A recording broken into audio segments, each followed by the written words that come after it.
Sir Vijay సంకల్ప సమావేశం ఉద్దేశం ఏంటి సార్? మీరు చూస్తున్నారు, కాంగ్రెస్ ప్రభుత్వం రేవంత్ రెడ్డి గారి సర్కార్ చేతులెత్తేసింది. నన్ను కోసిన ₹1 లేదు, గ్రామ పంచాయతీలకు పాత బిల్లులు ఇచ్చే సత్తా లేదు, మున్సిపాలిటీలలో పేరుకపోయిన బకాయిలు ఇచ్చే సత్తా లేదు. అంతో ఇంతో చెట్లు పెరుగుతున్నాయి, రోడ్లు వేస్తున్నారు, మున్సిపాలిటీలకు జీతాలు వస్తున్నాయంటే కేంద్ర ప్రభుత్వ నిధులు 15 ఫైనాన్స్ కమిషన్ నిధులు కానీ, పర్ క్యాపిటా నిధులు కానీ, లేదా స్మార్ట్ సిటీస్ కింద అమృత నగరాల కింద వచ్చేటువంటి నిధులు అలాంటి వాటితో డెవలప్ అవుతున్నాయి తప్ప ఇక్కడ లేదు. ఇలా మీరు చూస్తున్నారు, దేశవ్యాప్తంగా భారతీయ జనతా పార్టీ మీద విశ్వాసం పెరుగుతుంది.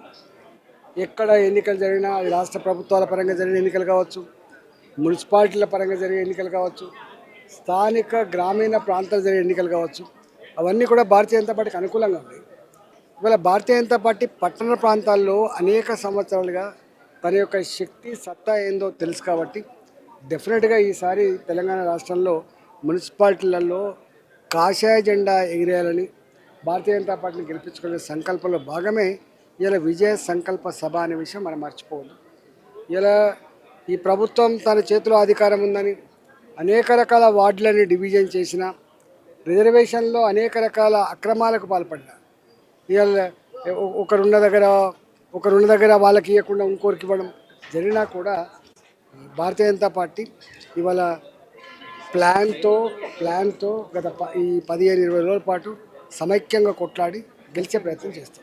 సార్ మెగా సిటీపై మీ అభిప్రాయం ఏంటి సార్? అంటే మున్సిపాలిటీలను కార్పొరేషన్లు విలీనం చేస్తుంది జిహెచ్ఎంసీలో, వాటిపై మీ అభిప్రాయం సార్? అంటే జనరల్గా ఇంతకుముందు కేసీఆర్ని వీళ్ళు విమర్శించారు. తాత జాగీర్ లాగా ఎవరిని కన్సల్ట్ చేయకుండా, పార్టీలను లెక్క చేయకుండా, ప్రజాపతిని లెక్క చేయకుండా చేసినది చెప్తున్నారు.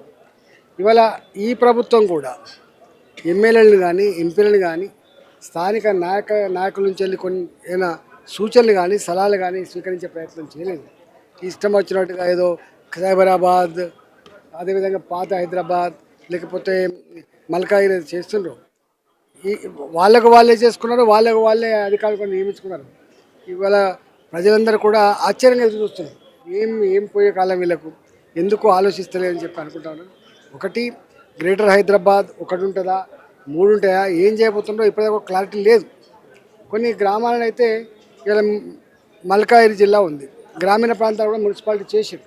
కానీ చేస్తే ఎట్లా చేస్తావు? అన్ని గ్రామాలు అవన్నీ కూడా వ్యవసాయం మీద ఆధారపడేటువంటి గ్రామాలు ఉన్నాయి.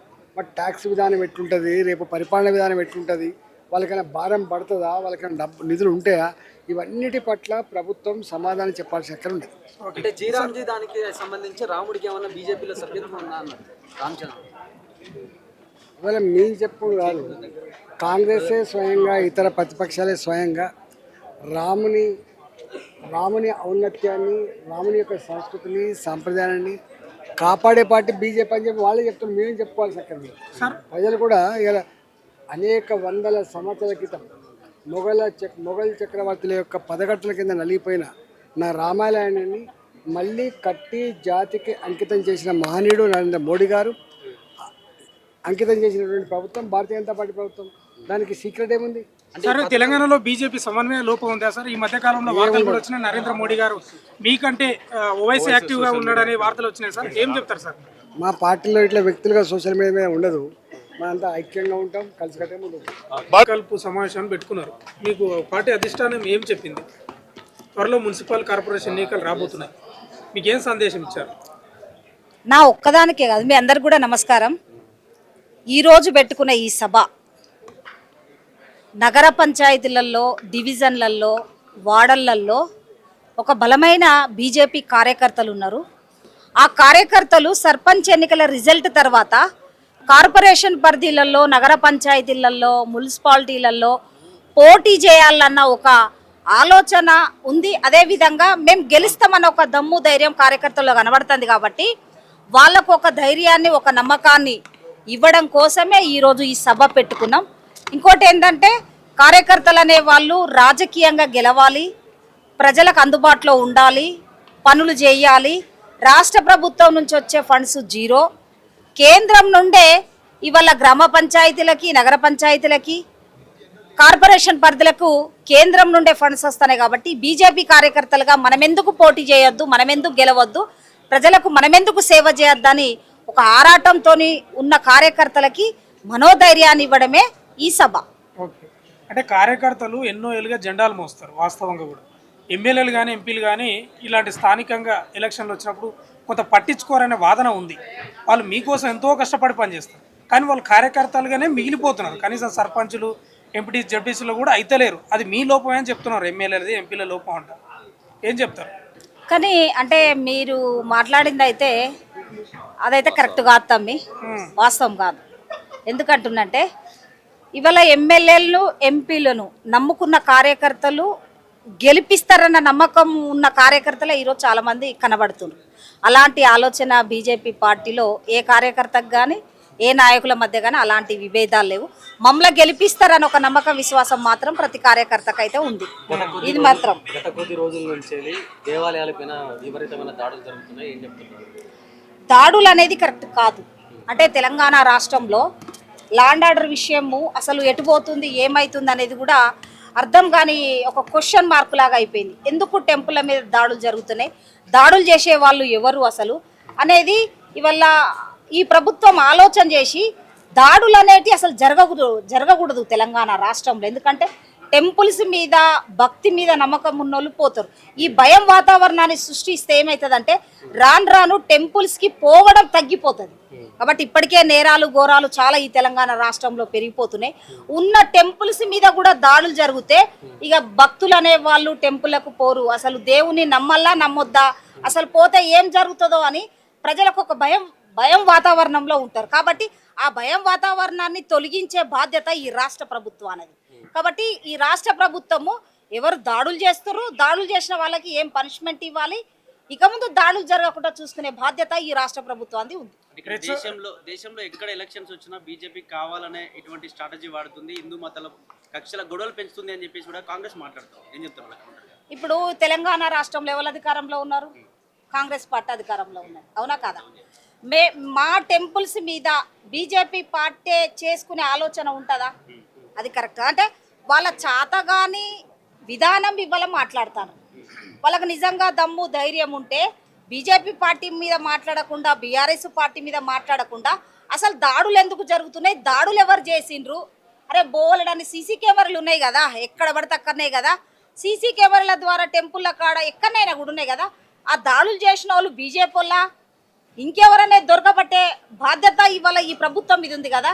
కాబట్టి బీజేపీ పార్టీ మీద రుద్దడం కరెక్ట్ కాదు.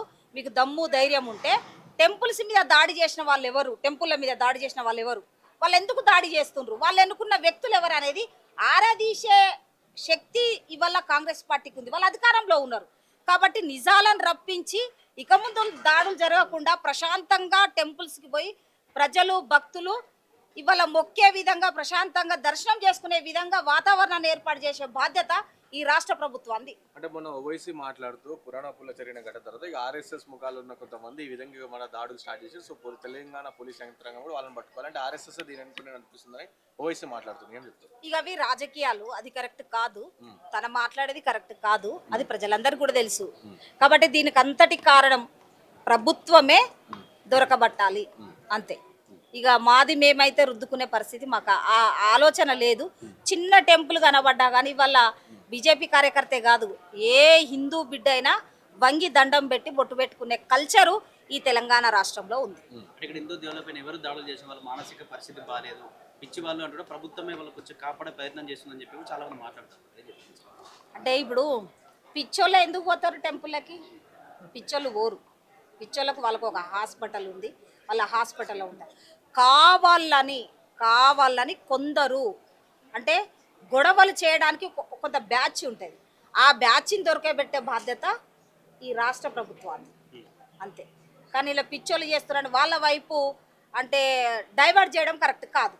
మీకు దమ్ముందా, ధైర్యం ఉందా? అసలు ఎందుకు? అందరం మనుషులం. వారి మతాలను నమ్ముకున్న వాళ్ళు టెంపుల్లోకి పోతారు. వాళ్ళకు పోయే అవకాశం కల్పిస్తారా, కల్పియరా? ప్రజలకి పూజలు చేసుకునే అవకాశం కల్పిస్తారా, కల్పియరా? ఇవాళ దేవుడు నన్ను ఒక నమ్మకంతో పోయే ప్రజలకి మీరు రక్షణ కల్పిస్తారా, కల్పియరా? మీతో సాధ్యమవుతుందా కాదా? అది చెప్పండి, తేల్చే దమ్ము కాంగ్రెస్ పార్టీకి ఉంటే తేలుస్తుంది అంతే, కానీ బీజేపీ పార్టీకి రుద్దడం ఇది కరెక్ట్ కాదు. Thank you. Thank you శోభక్క.